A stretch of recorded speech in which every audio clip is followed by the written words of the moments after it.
Hi everyone, welcome back to my channel. And today I'm going to talk about how to balance the relationship in your busy work schedule. You know what?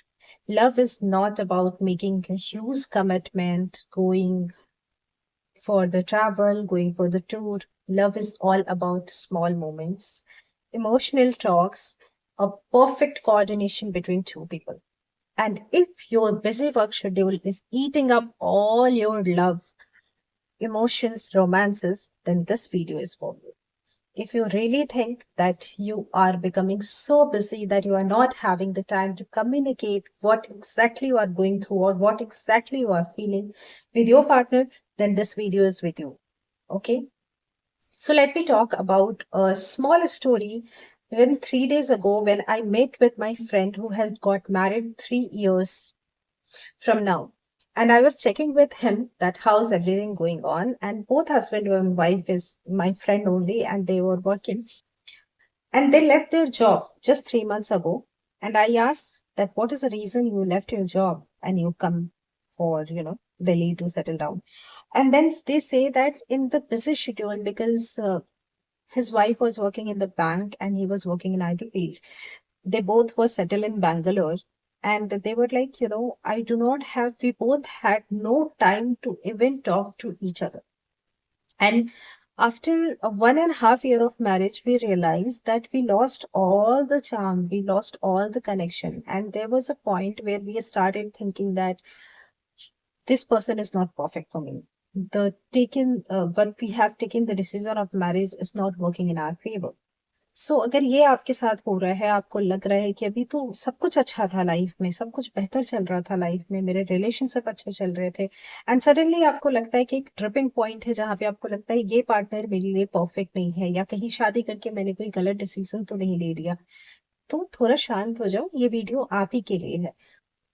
हो सकता है कि आप अपने work life को balance नहीं कर पा रहे हैं, आप अपने रिलेशनशिप को अपने वर्क लाइफ के साथ बैलेंस नहीं कर पा रहे हैं, इसलिए ये सारी प्रॉब्लम्स या ये सारे थॉट्स आपको आ रहे हैं। तो क्विकली मैं आपको यहाँ 3 से 4 टिप बताऊंगी, इसलिए इस वीडियो में लास्ट तक बने रहिएगा, क्योंकि इस टिप में ये भी ऑब्जर्वेशन है। अगर आप ये चीजें अपने रिलेशनशिप में नहीं कर रहे हैं, ठीक है, तो इसका मतलब ये है कि आपका रिलेशनशिप डे बाय डे डल होता जा रहा है और आपको अभी समझ नहीं आ रहा है। तो छोटे छोटे रेड डॉट्स आने लगते हैं, तभी जाके कोई रेड फ्लैग बनता है। तो अगर आपको ऐसा लग रहा है कि आपके साथ ये सारी चीजें हो रही हैं, तो क्विकली इन चीजों को ऑब्जर्व कीजिए जो मैं आपको बता रही हूँ, और लास्ट के 2 पॉइंट बहुत इंपॉर्टेंट है, तो इस वीडियो में लास्ट तक बने रहिएगा। ठीक है। हाय, मेरा नाम है सुकन्या सिंह और मैं बिहार से बिलोंग करती हूँ। अभी तक मैंने डॉक्टरेट इन मैनेजमेंट कर रखा है और मैं ह्यूमन रिसोर्स में काम कर चुकी हूँ। मैंने बहुत सारे लोगों से मिली हुई हूँ, ऑलमोस्ट 5 to 7 years मुझे हो गए, जहाँ मैं लोगों के साथ कोऑर्डिनेट करती हूँ, बातें करती हूँ और उनको प्रॉब्लम का सॉल्यूशन देती रहती हूँ। I am also a tarot card reader. तो बहुत सारी चीजें हैं जो मैंने कर रखी है। इस छोटे से वीडियो में मैं इतना कुछ तो नहीं बताऊंगी, बट आपको नहीं बता पाऊंगी, बट आपको मैं यहाँ पे जो सॉल्यूशन दे रही हूँ, इसलिए आप मेरे वीडियो को, मेरे चैनल को सब्सक्राइब कर सकते हैं। खैर, हम बात कर रहे थे पॉइंट कि जो आपके रिलेशनशिप में अगर ऐसा हो रहा है तो आपके लिए परफेक्ट रिलेशनशिप काम नहीं करेगा। पहला चीज है, क्या आप इमोशनल अपनी जो भी कॉन्फ्लिक्ट्स हैं उसको अपने पार्टनर के साथ शेयर कर पा रहे हैं? आपको अगर गुस्सा आ रहा है या किसी चीज को लेके फेयर है, किसी चीज को लेके आपको कॉन्फिडेंस नहीं आ रहा है, अपने प्रोजेक्ट को लेके या अपने कम्युनिकेशन को ही लेके, तो क्या आप उनके साथ कम्युनिकेट कर पा रहे हैं? क्या पूरे 24 घंटे में एक टाइम भी ऐसा है जब आप अपने पार्टनर के साथ इवन 10 मिनट के लिए भी बैठ के कम्युनिकेट करते हैं? अगर ऐसा नहीं है तो ये आपके लिए अगेन एक रेड डॉट है। जैसा कि मैंने बताया कि रेड डॉट बनते बनते ही रेड फ्लैग बनता है, जो कि रिलेशनशिप को डिस्ट्रॉय कर देती है। प्लीज ध्यान से सुनना। अगर ऐसा हो रहा है तो इसका सॉल्यूशन क्या है, ये मैं बताती हूँ आपको। और इस सॉल्यूशन को आपको सिर्फ लगातार 1 महीना तक करते रहना। आप देखना इमीडिएटली ये जितने भी गैप है वो आपके लाइफ से निकल जाएंगे और आपका रिलेशनशिप पहले की तरह बहुत ज्यादा ब्यूटीफुल और फ्लरिश होगा, और इससे आपके काम को भी कोई हार्म नहीं आएगा। करना क्या है, एक सिंपल रिचुअल है। वो ये रिचुअल है कि आपको अपनी मॉर्निंग का टाइम 10 to 15 मिनट्स दोनों को एक दूसरे के साथ बैठ के बिताना है। चाहे आप वो चाय पीते हुए बात कर सकते हो, मॉर्निंग वॉक पे जा सकते हो, आप एक्सरसाइज कर सकते हैं, कुछ भी करें, बट मॉर्निंग में 10 to 15 मिनट्स टाइम आपको अपने पार्टनर के साथ बिताना है, जिसमें आपको अवॉइड क्या क्या करना है। आपको किसी और के बारे में बात नहीं करनी, फैमिली गॉसिप्स नहीं करने हैं, प्रोजेक्ट डिस्कशन नहीं करना है, just a normal talk. Even in the starting phase, sitting silent with your partner and just having and enjoying a slow music, slow morning with a cup of coffee is going to work in a beautiful way. Trust me, do this from today onwards and you see the change. Second, small emotional checkups. ठीक है, कैसे होता है ये? आप अपनी partner की behaviour को ऑब्जर्व करते हैं क्या? मेजॉरिटी ऑफ टाइम लड़कियां ऑब्जर्व करती होंगी बट लड़के नहीं कर पाते हैं, क्योंकि बाई बाई माइंड ही ऐसा है कि आप इतना ज्यादा प्रोजेक्ट, बहुत प्रैक्टिकल अप्रोच होता है लड़कों का। तो ऐसा होता है मेल का जो इतना प्रैक्टिकल अप्रोच होता है, आपको समझ नहीं आता कि वो क्या बोलने की कोशिश कर रही है या उनका ये बिहेवियर क्यों हो रहा है। कोई भी लड़की, कोई भी फीमेल पार्टनर इमीडिएट आप पे गुस्सा नहीं होती, इमीडिएट रिएक्ट नहीं करती, वो स्लो हिंट आपको आ जाता है। जैसे आपसे उतनी अच्छे से बात नहीं करना, आपके मैसेजेस का रिप्लाई नहीं देना, कम्युनिकेट नहीं करना, या उतना ज्यादा खुश नहीं रहना घर में, 2-4 बार भी रिएक्ट किया किसी चीज पे, नहीं किया। इमोशनली जब वो हर्ट होती हैं वो सबसे पहले बंद करती हैं रिएक्ट करना। तो अगर आप ये छोटी छोटी चीजें ऑब्जर्व कर सकते हो तो आपको समझ आ जाएगा कि कोई चीज है, आपकी कोई बिहेवियर है, आपका कोई बात है जो उनको हर्ट हो चुका है, और आप उनसे क्लियर बात कर सकते हैं। प्रॉब्लम यहाँ पे यही आती है कि इमोशनल चेकअप्स का मतलब यही होता है कि आप अपने पार्टनर के साथ कितना इमोशनली बैठ के उनके बिहेवियर के बारे में या उनके छोटे छोटे इश्यूज के बारे में कितने डेप्थ तक जाके बात कर सकते हैं। Trust me if I am saying this, अगर आपने ये छोटी छोटी ऑब्जर्वेशन करके उस रिगार्डिंग बात करने की बात करना स्टार्ट किया ना, तो आपके लाइफ में जो भी इश्यूज है, रिलेशनशिप में जो भी इश्यूज है, वो कम्युनिकेशन के तौर पे आप 80% सॉल्व कर सकते हो। और ये साइंटिफिकली प्रूवन भी है। इसलिए हम कई बार बोलते हैं जर्नलिंग करना। जर्नलिंग मैनिफेस्टेशन की जर्नी में भी यूज होता है बहुत बार। बट जब आपके पास कोई एक ऐसा इंसान है जिसको आप देख रहे हो कि वो किसी कारण से परेशान है, गुस्से में है, या कुछ भी इश्यूज हैं, उस टाइम पे आप उनके बिहेवियर को देख के आप उनके साथ आराम से बात करके देखना, आपकी 80% प्रॉब्लम सॉल्व हो जाएगी। इसका एक सिंपल रिचुअल ये है कि आप वीक में 2 दिन एक ऐसा टाइम निकालें जिस टाइम पे आप हाफ एन आवर बैठ के अपने इश्यूज के बारे में बात करें कि मुझे इन चीजों से डर लगता है, मुझे इस प्रोजेक्ट में काम करने में कॉन्फिडेंस नहीं आ रहा है, मुझे मे बी फिनेंशियल इनसिक्योरिटीज हो रही है।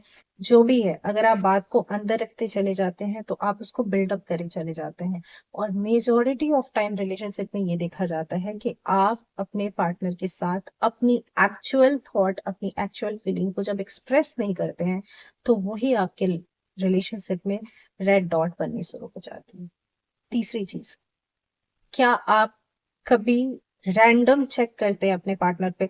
रैंडम चेक करने का मतलब ये नहीं है कि आप सडनली उनके ऑफिस चले जाएं या उनके दोस्तों के साथ अगर ग्रुप मिल रहे हैं, पार्टी हो रही है, तो आप वहां चले जाएं। रैंडम चेक का मतलब ये होता है कि जब आप दोनों वर्क के लिए निकले हो, अपने अपने ऑफिस गए हो, वहां से एक रैंडम मैसेज कर दिया कि अरे मैं कॉफी पी रही थी, बस आपकी याद आ गई। एक सिंपल मैसेज है, हाँ आज कहीं बाहर चल लेते हैं, या आते हुए आप मुझे मिल लेना, आप मुझे पिकअप कर लेना ऑफिस से, कुछ भी एक रैंडम चेक।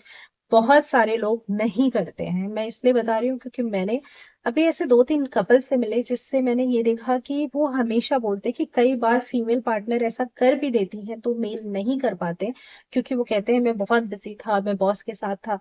1 सेकंड लगता है एक मैसेज सेंड करने में, जस्ट 1 सेकंड। ठीक है, आप ये करके देखना। आपको एक एक प्रेजेंस, जब आपके पार्टनर को लगेगा ना कि आपका प्रेजेंस है उनके लाइफ में, यही बहुत एनफ होता है आपके लाइफ की मेजर प्रॉब्लम्स को सॉल्व करने के लिए। And never ever underestimate the power of being together, because जब आप साथ रहते हो तो आप मैनिफेस्ट बहुत अच्छा, बहुत इजीली और बहुत बड़ा कर पाते हो अपने लाइफ में। अगर आपका रिलेशनशिप अच्छा है, अगर आपका फैमिली लाइफ अच्छा है, तो आपकी करियर लाइफ ऑटोमेटिक अच्छी होंगी ही। ये दोनों ही चीजें लाइफ में इक्वल इंपॉर्टेंस रखती हैं, और दोनों को बैलेंस करना ही हमारे लिए लाइफ का सबसे इम्पोर्टेंट काम होता है। ठीक है, चौथी जो बहुत इंपॉर्टेंट चीज है वो ये है कि आप अपने रिलेशनशिप में दूसरे का कितना ज्यादा स्पेस दे के बैठे हो। बहुत बार स्पेशली ये इनिशियल फेज ऑफ मैरिज के बाद होता है, जब आपके घर में कुछ लोग आ रहे होते हैं, रिलेटिव बहुत ज्यादा आ रहे होते हैं, या आपके रिलेशनशिप में किसी तीसरे का इन्वॉल्वमेंट बहुत ज्यादा होता है, लड़की की बहन का या लड़की की माँ का या लड़के की माँ का लड़के के बहन का, कि आप यहाँ जा रहे हो घूमने, क्यों जा रहे हो, क्या जरूरत है, वॉट एवर इट इज। अगर ये इनिशियल फेज ऑफ मैरिज है तो मेक श्योर कि आप इस स्पेस में किसी को नहीं आने दें। क्योंकि अगर आपने एक बार भी उनको आने का अलाउ करा, ठीक है, तो फिर प्रॉब्लम ये होती है कि आप दोनों के बीच में मिसअंडरस्टैंडिंग हो जाती है, और एक्चुअल जो फीलिंग होती है ना एक दूसरे पार्टनर की, वो क्या होती है कि मेरी कोई इंपॉर्टेंस नहीं है लाइफ में, मेरी कोई वैल्यू नहीं है। इन दैट टर्म्स अगर आप ऐसा गलती कर रहे हो, आप किसी तीसरे को अपने रिलेशनशिप में आने दे रहे हो, या अपने फ्रेंड्स के थ्रू आपकी वाइफ के बारे में आप मजाक करते हो, कुछ भी बोलते हो और सब हंसते हैं, आपकी वाइफ भी हंस देती है, तो आपको लगता है हाँ it is normal. No, it is not normal. Even for your husband also that who goes for। कई बार लड़कियां ऐसा करती हैं कि अपने हस्बैंड के बारे में बोल देती हैं कि अरे हाँ ठीक है, उन्हें कोई फर्क नहीं पड़ता, कोई बात नहीं, वो रह लेंगे, मैं चलती हूँ गर्ल्स ट्रिप पे। ऐसा नहीं होता है। आप कितने अवेलेबल हो अपने रिलेशनशिप में, ये डिपेंड करता है कि उनको कितना फर्क पड़ता है या नहीं पड़ता है। दुनिया में कोई भी ऐसा इंसान नहीं है, कोई भी ऐसा इंसान नहीं है जिसको आप टाइम दोगे, स्पेस दोगे, इमोशनली कनेक्ट होंगे उससे, और वो इंसान बोलेगा कि आपके रहने या ना रहने से हमें फर्क नहीं पड़ता है। पांचवा बहुत इंपॉर्टेंट है, स्पेशली ऑल मेल्स हियर, जब भी मौका मिले प्लीज स्पीक अप। ये सबसे ज्यादा प्रॉब्लम पार्टनरशिप में मेल्स पार्टनर के साथ आती है कि आप अपने इमोशंस को शेयर नहीं करते, आप बातें करना पसंद नहीं करते। वो कुछ भी बोली जा रही है अगर आपके पार्टनर, और आप चुपचाप हाँ हूँ। थोड़ा सा एफर्ट दे के देखो, थोड़ी सी बातें सुन के देखो, आपको समझ आएगा कि आपके रिलेशनशिप वापस से एक ट्रैक पे आ रही है, आप वापस से सब कुछ बहुत अच्छे से बैलेंस कर पा रहे हैं और स्ट्रक्चर कर पा रहे हैं। ठीक है। So do not wait for the time जहां पे आपके रिलेशनशिप एक्चुअली हार्म होना शुरू हो जाए। Start doing it from today onwards. Okay, take care, bye, see you soon.